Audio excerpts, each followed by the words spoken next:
ஒருபோதும் கைவிடாத பசு. ஊக்கமளிக்கும் குறுகதை. ஒரு காலத்தில் ஒரு சிறிய கிராமத்தில் காவுரி என்ற பசு வாழ்ந்தது. ஒவ்வொரு நாளும் அவள் விவசாயியின் குடும்பத்துக்காக பால் கொடுத்து வந்தாள். நாள் ஆற்றுக்குப் போகும் வழியில் காவுரி ஆழமான குழியில் விழுந்துவிட்டாள். அவள் பலமுறை உதவுங்கள் என்று கத்தினாள்.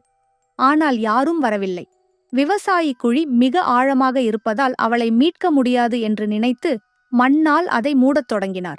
மண் காவுரியின் மேல் விழத் தொடங்கியது. முதலில் அவள் பயந்தாள். ஆனால் பிறகு அவள் உணர்ந்தாள். ஒவ்வொரு முறை மண் விழும்போதும் அதை அசைத்து தள்ளி மேலே ஏறலாம் என்று.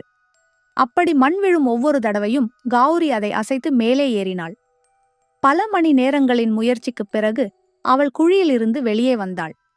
அனைவரும் அதிசயித்தனர். விவசாயி அவளை அணைத்துக் கொண்டு கூறினார், "நீ எனக்கு பெரிய பாடம் கற்றுக் கொடுத்தாய். உலகம் உன்னை புதைக்க முயன்றாலும் நம்பிக்கையை ஒருபோதும் கைவிடக்கூடாது."